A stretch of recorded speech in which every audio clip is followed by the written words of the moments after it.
shit is it pouring outside. So I just got back from O'Reilly's. We got a new starter for the Merker. We've got all of the wiring figured out. We just need to tidy it up. There's the new starter. The Merker's going up so we can install it. But we, hopefully, as long as everything goes well, should have the car running today. I don't know if you're going to be able to hear me. This rain is crazy loud in this building.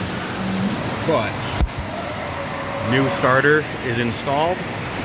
Sean is over there making a new wire for it to go from the starter to the starter solenoid. And we can start putting all the wiring back together and try and fire this thing up. Before I end this clip, check out the plate underneath the intercooler, between the intercooler and the radiator, so that all of the air that goes through the intercooler actually goes through the radiator and none can escape down. So he's got these cardboard templates on each side so that any of the air that hits the front bumper is going to go through here.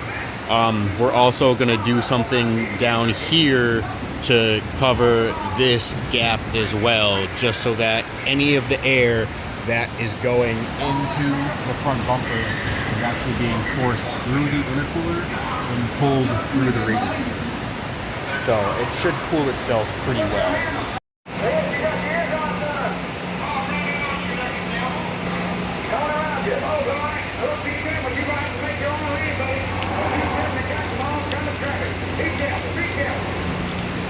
I really can't wait to paint this car and make it look better. I love when it gets wet because it actually looks good and you can't tell all of the different shades of black. 3 days later. It's hot. I'm tired. Sorry if the camera's a little shaky. I'm quite hungry at the moment. I'm prepping to go drifting. As you can see, I have no driver's seat in the car. I have a new steering wheel. I'm just trying to go drifting. And as you can see by the tap on the ground, cars are doing car things. But luckily, I've been working on cars for a long time, and in my years of working on cars, I have acquired quite the amount of tools. And I just so happen to have a rethread helicoil kit that ranges all metric from M5 to M12.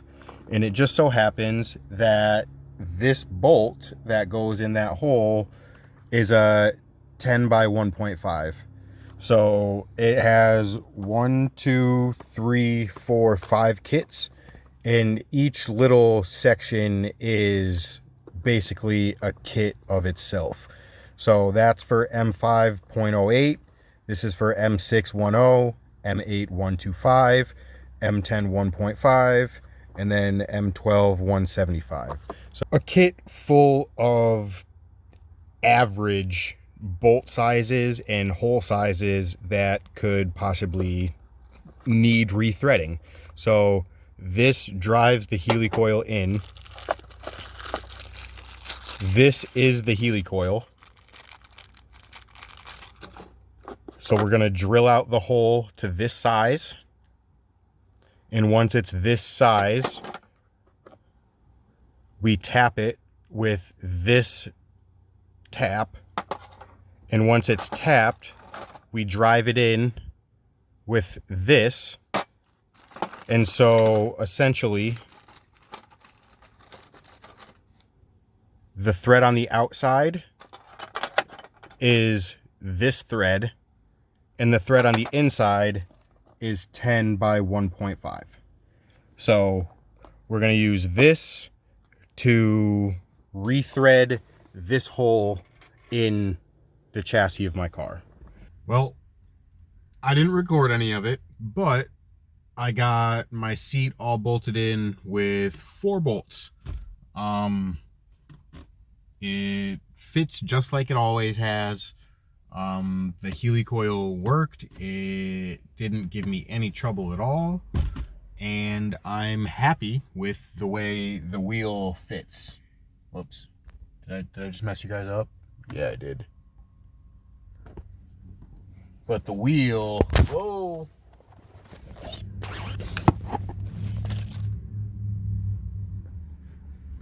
The wheel is good. As far as like a depth from me, it's basically like exactly like where the stock wheel is. Maybe a little bit further this way to me, but I like it. It actually, without a quick release and in my bucket seat, you see from here to here is the gap that I have to get in and out of the car. So I have to squeeze my body between this gap. And it's not that hard. So I just kick a foot out, my other foot out, I turn my body to the center of the car, and I just come out. And then when I go in, I just drop my butt into the seat, put my back into the seat, and then drop my feet in. So it actually is not that bad. I just drop into the seat over the side, and then I swing my feet in. And we're right where we need to be. I did JD weld this to the stock handle, so hopefully it doesn't become loose again. If it does become loose again, then I'm gonna have to weld it to it. I didn't want to do that in case I ever wanted to change this leather boot right here, the little leather guy. But if it keeps getting loose like that, I'm gonna have to. Or I guess another thing that I could do, because the real issue is the locking screws are Allen keys, and you can never get these things tight enough. You can never get them tight enough. So the only other thing that I could do potentially would be to pull these out and see what thread pitch they are, and either A, find a bolt that matches that thread pitch that has a hex head that I can use a ratchet on. And when I do that, then I'll be able to lock it down really tight, basically as tight as, you know, I can go without destroying the threads that are in the handle. And if I can't find a bolt that has those threads, I can always just drill this out and tap it to match whatever bolt thread that I find for, you know, a little locking screw. But I'm basically ready to go drifting. I've got I have to pack up my tools and my spare parts and my tires, but I did a bolt check on the car. Everything is all ready to go. I've got a little bit of a shake in, I don't know if it's in the driveline or if it's in the suspension. My coilovers are 7 years old, and I've noticed that get a little bit of a wheel hop in first gear when I like if I'm trying to like do, you know, like take off quick or like do a burnout or something. Noticing a little bit of wheel hop. So I just don't know.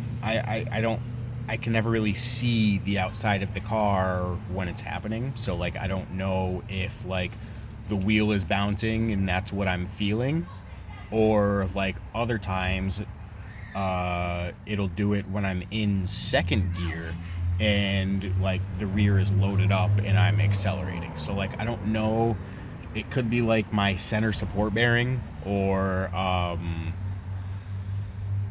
that's really all it could be. Everything else has been changed. I already changed the flex disc in the drive shaft. That is new. It's actually a newer center support bearing, so it shouldn't be the center support bearing, but it could be the center support bearing.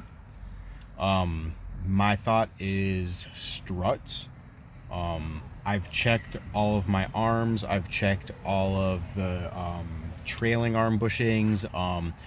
Everything else is tight. So it either has to do with the rear half of the drive shaft, either U-joints or center support bearing, or possibly it could be my coilovers in the rear. Like I said, they're 7 years old, so they have gotten their use. They don't owe me anything. Not only have they been on my drift car, but I've literally been daily driving the car. So like through winter, all through the drift season, through winter again, all through the drift season, through winter again, all through. So like they have gotten some abuse. So I would not be surprised at all if it is the coilovers, but I'm not really going to be able to tell until I take the coils off and see how bad they are, or if I can I don't know. I don't really know of a great way to test the center support bearing, because like as long as it looks like it's intact, it's should be good, right? Like there's not like a ton of play, the rubber's not ripped or anything, there's no like cracks. It's I don't know.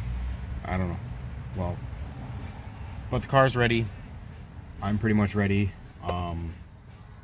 I really at this point just have to pack up the car. So I'm going to actually head over to Liddy's now, because tonight I'm going to try, I don't know, it might be too late, but I'm gonna try and install the that thing that does that other thing that we need. Install the fuel sending unit in the fuel gauge aftermarket, so that we can have a gauge that tells us the fuel level, because currently we traced all the wiring back all the way from the fuel sending unit plug to the cluster, and it actually is the cluster. So we removed the cluster. There's a couple things internally in the cluster that it could be that are replaceable. There's a slosh board or a slush board, something like that. It's supposed to help with like smooth sweeps of the needle. And then there is an instrument voltage regulator. It's abbreviated IVR. That, as long as one of the wires is supplying 10 volts, is supposed to be good. So that wire had 10 volts, so the instrument voltage regulator is good. From there, if both of those things test good, then it's just a fault with the gauge itself, and the gauge itself cannot be repaired. So at this point, we are looking for another cluster for another xr4ti, so that we can have the factory gauge reading our fuel level. Because I bought just like a 52 mil aftermarket just fuel level gauge, but we don't really want to load up the dash with a bunch of gauges that are aftermarket. We kind of want to keep it like more of like a street car with like a more of a sleek interior, kind of like how mine is. But like obviously I have gauges, but this gauge is my water temp, just because like I drift, and obviously I can't really trust that gauge to tell me everything. My oil pressure, because it is I boosted the car aftermarket, so I want to make sure It came naturally aspirated, so I want to make sure that my oil pressure is where it needs to be. And then the same thing with this one. It came factory non-turbo, so when I put a turbo on it, I just wanted to be able to see my boost and the AFRs. In the Merkur, however, it came factory turbo. So there's a boost gauge right on the dashboard. There's no oil pressure gauge and there's no digital water temp gauge, but I'm less worried about that car with temps and pressures simply because all we did was put aftermarket parts on it. We're not changing anything crazy with the motor. All we're doing is changing the amount of pressure that is going to go into it. So I'm not really worried about the water temp and the oil pressure, although we may still do a couple gauges for them. But instead of having a gauge for it, what we'll do is we'll wire it into the standalone ECU, so that way the ECU can read it. What that means is if we want to read those specific gauges, all we have to do is plug a computer into the ECU, or we might even be able to get away with doing like a Bluetooth connector or something of the sort with a tablet, and just read those gauges off of the tablet, because the boost is going into the ECU, the wideband is going into the ECU, the water temp is going into the ECU, and we should, I believe there's oil pressure in that ECU as well, but if not, that would literally just be one gauge that we have to add. So, or not one gauge, one sensor that we have to add into the ECU wiring. So that's the plan for today. I'm stopping home real quick so I can feed the pup. Once I'm done there, I've got my package just came in the mail. It literally is sitting right there. So that's exciting. That's going to be my fuel level gauge and the sending unit. So just going to figure out how that wires up, wire that up, mount the sending unit in the tank, and then once the sending unit is in the tank, we can put the tank back in the car. Once the tank's back in the car, we can put gas in it and fire it back up to see if the problem was low fuel, or if we have to put a different fuel pump or find a new wiring source for said fuel pump. Whew. Gotta love project cars. I'll see you guys in a bit. So I was curious about what was going on with the rear end, so I decided to jack the car up.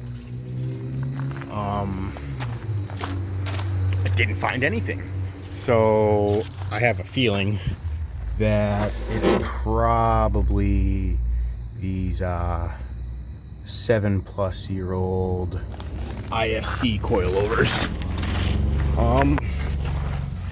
They don't look terrible. Obviously things are a little brown, but I don't see like any leaking gas or anything, so I don't know. It's hard to tell without taking them off, and I didn't bring any tools home with me. I dropped my key under here. All of my all of my tools are at the shop still, because I'm going there tomorrow. So I guess I'll do one last little check with, you know, this stuff for the rear end. But it seems okay. So, I mean, it's jacked up right now. There's no play in any of the wheel bearings. Obviously the springs are too strong for me to lift the wheel up and down to see if, you know, the strut is actually the problem. I probably just won't even do anything, seeing as it only really causes, I don't even want to say a problem because it's not even really a problem. I only really feel a vibration when in first gear, or, you know, if I'm like low in RPM in second gear with like a decent load on the motor, I might feel it then. But I shouldn't feel it in drift. I might feel it in like while I'm initiating, but I really shouldn't feel it in drift. I've done a few donuts and figure eights and stuff over at our little lot there, but it doesn't feel bad while it's sliding. It's really just that that first like initial like first gear with the low wheel speed, and like, you know, I can just feel the shake when like the car's like squatting a little bit, you know what I mean? But we're all ready. I just wanted to double check really quick because I would hate to get to the event and have to you know, not drive because the rear end is messed up.